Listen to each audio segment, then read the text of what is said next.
You've tried out the tale, you stop the game, fall till you touch the ground, and once you've cried out the pain, you... Bonjour Benoît. Bonjour. Re. Voilà, c'est un petit clin d'œil pour vous. Ah oui, Martin, un grand Claire. spécialiste des séries. Un grand spécialiste. Est-ce qu'il connaît, à votre avis, la série qui a l'air de cartonner sur France 2, Alex Hugo, en tout cas, qui est diffusée tous les mercredis sur France 2, avec dans le rôle titre le célèbre Samuel Le Bihan.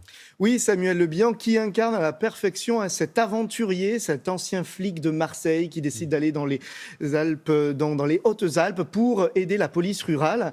Samuel Le Bihan incarne à la perfection, je dis, ce personnage d'aventurier. Ça lui va bien. Et la série cartonne, effectivement, tous les mercredis. 5 millions, plus de 5 millions de téléspectateurs tous les mercredis sur France 2 pour voir les aventures. Sans doute parce qu'il y a quelque chose chez Samuel. Oui, il y a quelque chose chez Samuel Le Bihan qu'on retrouve. Le plaisir qu'on avait peut-être à voir un film avec Bébel dans les années 80. Ça, voilà. ouais. Il y a ce plaisir-là. Et c'est ce que fait Samuel Le Bihan dans Alex Hugo. Alors, Samuel Le Bihan, il est un vrai personnage de série aujourd'hui. Donc, il y a non seulement Alex Hugo, il sera bientôt dans l'adaptation du livre d'Agatha Christie, Ils étaient 10 pour M6, dans lequel, voilà, sur une île, là, à nouveau, un rôle musclé. Et puis surtout, dans un téléfilm de fiction qui va arriver, qui c'est à la fin de l'année sur France 2. T'en fais pas, je suis là, un téléfilm dans lequel Samuel Le Bihan s'implique réellement grâce à son combat. Vous savez, il est très engagé sur la question de l'autisme. Il a une fille autiste. Il est parrain d'associations ouais. sur le sujet. Et donc, moi, je suis allé le rencontrer, c'était juste avant le confinement, sur le tournage de ce téléfilm, pour essayer de comprendre un petit peu ce que Samuel Le Bihan, comédien, arrivait à glisser de lui-même dans le rôle de ce personnage dans ce téléfilm. Bas les masques.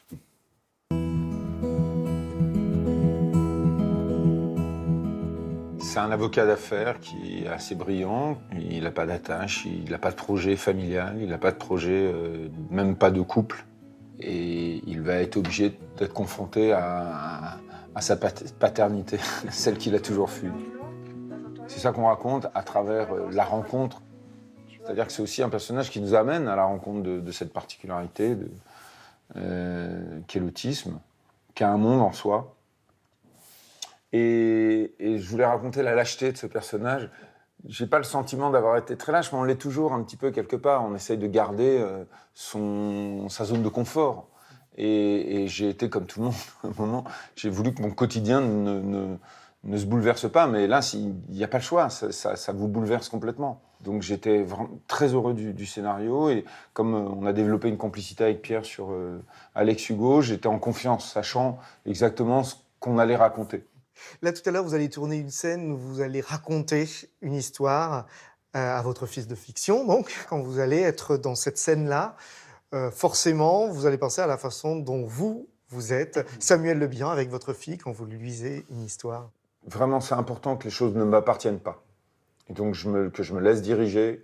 J'en connais un peu le fond, mais chaque situation, chaque scène que l'on joue est un nouvel enjeu. Donc, c'est assez épuisant, en fait, parce que ça demande d'être très investi et très vigilant sur chaque moment. Il y a une forme de résilience à raconter cette histoire. C'est une façon aussi, moi, de vouloir absolument trouver des issues positives et heureuses.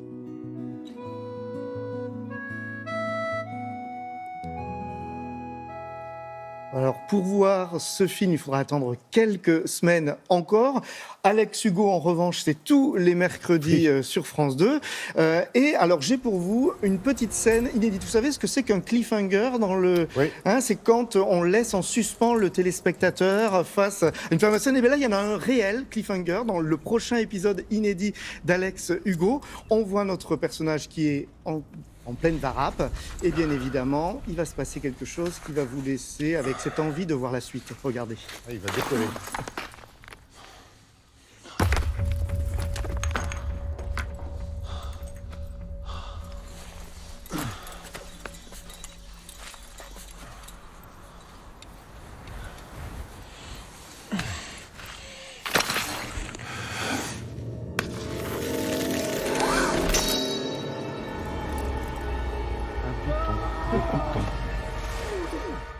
À suivre. Bien sûr.